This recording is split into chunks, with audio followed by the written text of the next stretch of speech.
Evil Asshole 1 here, guys, and today we are going to do a banner review of Final Fantasy IX. It's been a little while since I've been doing this, so let's see if I still got it. We are not going to talk too much about Zidane because honestly, when we're talking about these typical chain damage dealers, there's not much of a big difference between them. So let's just get through him very quickly. And first off, his TM is actually pretty nice. It is an attack plus 40% with equipped with a dagger and a 30% increase with a sword. So basically, if you have a dual wielder and you can give a pretty good dagger and a sword, well, that's a 70% increase of attack power. Now, dagger-wise, we need most of the time to go up to Super TMR level before we find a pretty good dagger. But still, this is a pretty good TM if you get stuff like that. His Super TMR is basically the most powerful dagger now in the game, 173, but it's because it comes in with this passive, true dual wield passive with 50% increase of attack power. So yeah, that's a nice upgrade, especially compared to some of the other Super TMR daggers we have. Most of them have some sort of evasion with 30%, which I do prefer. It makes them a lot more utilizing, especially for tanks when you need to build evasion. But still, this is a nice Super TMR dagger indeed. Give us some power. We are always welcoming. Equipment-wise, very standard. Armor-wise, very standard. And when it comes to his kit, very standard. There's nothing really stands out. He specializes around with wind. We have up to 120% elemental debuffs he can cast anytime he wants, so that's great. He has also some evasion he can cast to the entire team while still chaining at the same time. I think honestly that is the one thing that makes him stand out. For some other units, that he can always give evasion to your team while he's doing some damage, but just keep in mind you are sacrificing quite a bit of power while doing that. Power wise, when we're talking about that, he is ranked decently. He's around 19 to 20 billion damage. So compared to some of the other units, he's sadly not going to be matching any of the Full Metal Alchemist code damage dealers. They're anything between King Bradley hitting around 27, Edward Herder hitting around 32 billion. So there is still a big margin from this unit from the Full Metal Alchemist. So if you already pull on the Full Metal Alchemist banner, you have some great damage dealer for a little while. And Zidane is not really the unit you're looking at going, he's going to be an upgrade. He does have a few other things in his kit that does help him. For example, they did do a very important fix to him. On JP side, originally he had a cover for females with a 5% chance, so in theory he could actually block Charlotte for doing magic cover, for example, because it is a damsel in distress, I must go in front of her and stop her from protecting the entire team. Yeah, I'm glad to see that is gone. He does also comes in with 40% evasion naturally in his kit, so you should have an easy enough time to build him at 100% evasion if you want to. But another selling point is, of course, he has stop and charm resistance, and another little buff they did give to him is, of course, in his limb burst, that he has now a 10 turns access to triple cast, which is nice. Original JP, I think it was 5 turns he had that, so some nice little quality of life to him, but nothing that really makes him stand off or a must-have. He's by no means a crappy unit. He has decent damage, some interesting stuff, but not really a selling point when it comes to Final Fantasy IX units. And then, of course, we have Vivi. I would say a lot of people's favorite little character that everyone wants to protect and just cuddle with. This guy is the cutest little thing that's ever been created. Yes, he's even cuter than Chocobos, in my opinion. Always loved the design, so cute and cuddly, and you wanted to protect him with your life. And I've always been happy to see him finally getting a 5-star version of himself. I remember that very clearly on the JP side when he got that. I was like, yes, Vivi, I'm gonna go for you, my love. But times has changed. I still love Vivi, and if I do get him, I would max him out if it were, just because I like the character quite a bit. He did get a global upgrade, nothing major, but it still helps him to increase his overall damage in his chaining capabilities. But if you're wondering what it is of course kind of like the standard upgrade that's been happening to a lot of the mages, is the Chaos Wave becomes to the Chaos Wave Awakening, and that's pretty much it. He's still powerful. He's kind of like the #1 damage dealer when we talk about him as a finisher. He's not beating Roy by a huge margin, just slightly, just incy-twincy little bit. But he's still got some power behind him, which is great. We love to see Vivi going a little crazy and staying up there for a little while. I'm glad to see Vivi having a chance to shine just a bit. But let's take a look at his TM, Super TMRs. His TM is fine. Increase magic with 50% when equipped with a rod, and increase fire, ice, and lightning resistance with 20% when equipped with a hat. Now that's a little interesting, a little element of resistance. We don't have a lot of materials that give some element of resistance while increasing magic. So I do welcome this particular TM. I will definitely go for it since we don't have that many others. His Super TMR is kind of like a must-have if you want to get the maximum potential out of Vivi. Not because of the stats, but because of the passive, because it increases Doomsday with another 5 times multiplier. What you got to keep in mind is Doomsday ignores Spirit with 50%, basically doubles this modifier to a 10 times multiplier. That is a lot of power increase for this guy as a finisher. So if you want to get the most out of Vivi, you do need his Super TMR, which I'm not a fan of. I hate it when you need the Super TMR to unlock their potential even further. And this is a significant boost in power, of course. So it's kind of like, yeah, I'm a little irritated. You have to go for it. But at the same time, when you do go for it, you get a significant boost to get that particular power. But it's your choice in the end. It is a very nice boost in his power indeed. Equipment wise, very standard for a mage, nothing out of the ordinary, and like many other mages, he has a lot of elements to play around with. He has fire, ice, lightning, and dark elemental in his kit. Now what you gotta keep in mind is when it comes to amplify his Doomsday ability, you are going to use him like his fire, ice, and lightning to increase the modifier for Doomsday. All of these should be able to be stackable, so that is a significant boost in power he's going to be getting. He does have some support capabilities in the kit, so let's just not jump too quickly to that. He has fire, ice, and lightning resistance with 80% for 3 turns. He also increased fire, ice, lightning, dark resistance for 70% for 3 turns, while he casts a magic damage mitigation with 30%, so he has some great support capabilities that can be quite desirable to put in there, especially for these 3 elements.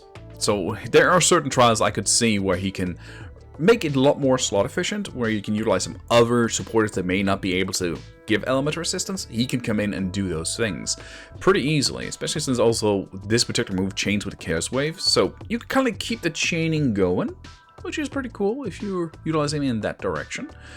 Besides that, he can of course buff himself up. Keep in mind that can be dispelled, and he has access to quadruple magic potential.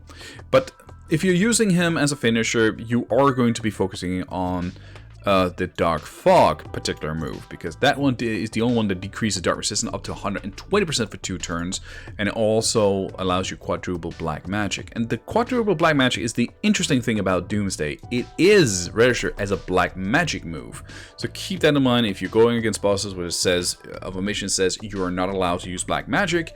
This is a black magic move, but it becomes significantly powerful. But it doesn't mean his Chaos Wave move are pathetic. He does decrease fire, ice, and lightning up to 120% thanks to his limit burst for 5 turns.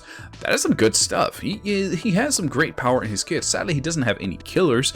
It's rare we see mages coming in with a good array of killers, sadly. I really wish there were mages have just a bit more killers naturally in their kit, because building up with killers can sometimes be extremely hard. But besides that, nothing out of the ordinary. He can build up some limb burst. Overall, I do like Vivi. I do wish they gave him just a little bit more. Just a little bit more, because everyone loves Vivi. We would like to see Vivi shine just a tad more into the future. But heck, latent abilities enhancements can also amplify him more into the future. That will come eventually. But yeah, if you're a big Vivi fan, I will say you're not gonna get too disappointed with him. He has his usage. Dum dum dum! And here she is, the #1 Dragoon damage dealer, Freya. Now, when we talk about the #1 damage dealer of burst power of the Dragoons, we're talking about a true dual-wield build, not a true double hand. Kind of like with Sid as well, where we force him into a true dual-wielder, making his finishing move to proc off twice. Same thing goes with Freya. We want to build her as a dual-wielder so we can really get some power out of her. So keep in mind, that's what we mean when we say she is the #1 burst damage dealer. She's going to be that for a little while. But don't worry, if you're a Sid fan, he will get his power eventually back with his latent abilities down the line. Then he will reclaim the throne. But Freya still got some enhancement and latent abilities to look forward to, so eventually she will outshine him as well. But before we talk about her kit, let's take a look at her TM and Super TMR. And her TM did get a nice global upgrade. Originally, it only comes in with an MP plus 20%, but now it also comes in with a 30% increased attack power and an HP HP plus 20%. A very nice upgrade, and it still has the 2 limb burst crystals per turn and a 50% increase of jump damage. And keep in mind, jump damage, you could stack that up to 800%. So this is a very desirable TM, I gotta say. Really nice upgrade. Now, since you want to utilize her mostly as a true dual wield to get the most out of her, sadly her Super TMR puts in a bad position because it's a true double hand spear, and that's kind of like the same problem there is with Sid. It holds back their power if you're building as true dual wield because it can only be, oh hey girl, got a little cat saying hello to us. Anyway, the Super TMR is 173 in attack, it's a light element, and it also has hyper jump damage. That's a 50% increase of jump damage and a 50% limb burst fill rate, and besides that, that's a Super TMR we don't care too much about. Nothing special out of it. Now keep in mind, compared to Sid, her weapon selection is quite minimal, but lucky enough we do have now some very interesting daggers. We have Sid's dagger that comes in with true dual wield with 50%, but we also got Mastermind Super TMR dagger that comes in with naturally dual wield. So that's going to be a lot easier to build her one way or another. So you can kind of like, if you have Mastermind Super TMR, you can just kind of like slap that in and take kind of like the rest of the kit that you use in Sid and put onto her. That's not bad at all. So she is going to be a little easier to build here on the global side. So, interesting enough, again, when we compare it a little bit with Sid, Sid basically needs a 3-time setup all the time to get access to his burst power. Freya needs a little time setup as well, but after that, she doesn't need to. Then she can just keep firing off her damage over and over until you need to set up again. And this is because she kind of like have 2 areas you want to set her up in. So first off, her limb burst plays a very important role because it increases damage modifiers for a lot of her moves, with a 15 times multiplier for 11 turns to the caster and cannot be dispelled. So a lot of the moves here gains another 15 times a multiplier. All these moves does. So they become significantly more powerful in their finishing capabilities. But she has another boosting power, Lunatic Aura. Now, this one does not affect the Dragoon Knight Arts, but the other moves up here. So you're hitting suddenly a 50 times multiplier here. This one will hit a 50, also a 50 times multiplier. So they're kind of like hitting the same. So that is a lot of power she's getting, and remember, dual wield that will proc them up 2 times. Now you might see these chaining moves and you might be thinking, oh my god, does that mean when she falls down from the heavens she will chain up and becoming the finisher at the same time? No, but it works a bit different. It's when she jumps, she chains. So that means normally when you have a jump damage deal, there's 1 turn to do not damage and then the second turn to do. But she does damage on the first turn and the second turn, which is very interesting. So there will always be a higher average damage when it comes to Freya compared to Sid. Very nicely indeed. Now I know there some people may say, but Sid, he will give AoE evasion for 1 turn. Yeah, for some fights that could be beneficial, but it's not something he can keep up all the time. Oh, by the way, do keep in mind with the Lunatic Aura, it has a 6 turns, lasts for 6 turns, and a 10 turns cooldown. So your damage will fall off for about 4 turns before you can cast it again, and then also your limit burst, but it's not a huge much. They should be dead by long ago, so you kind of want to use the limit burst first, and then this one afterwards to amplify, and then you just go in and do damage. And then you can just fire up every single turn. Each and every turn you can just fire off one of these moves, and you can do a lot of damage. Great unit. Now she doesn't have any killers in the kit, but she has 2 double hand passives, she has jump damage increases in her kit as well. All kind of stuff, and also great limb burst fill rate naturally with 150% in her kit, which is great. And again, do make sure you are giving her TM because that comes in with another 150% jump damage, so that's 300%. So very nice. She should have a much more easier time to hit her jump damage cap compared to Sid, because Sid he can be a little iffy because of his TM. Only comes in with 50% jump damage and some true double hand build, but you're losing a lot of stats when you're building as a dual wielder, where unlike Freya now, you're getting a lot of benefits. You're not really sacrificing anything. You're still getting a 30% increase attack power, you still get a 20% HP, and you still have that jump damage. So her team is significantly better than Sid. So some really good stuff. So overall, I would say she is maybe the better unit on this particular banner if you got the Super TMRs for it. Besides that, I will say Vivi is a great price to get your hands on, and Zidane is sadly a bit of a disappointment. But keep in mind, the reason why Zidane is a bit of a disappointment is because of the Full Metal Alchemist banner came here with such a huge damage boost. So if you're already pulled on that, there's not much of a rhyme or reason to go for it. I was kind of hoping he would hit a little higher to allow him to still be a little more desirable. For me personally, it's kind of like him to hold his banner a bit back for going for it. Again, I'm looking at myself as a whale, and that's where I'm looking like, oh, Freya, I would love to get her because she's such a powerful unit, and Vivi, I love him.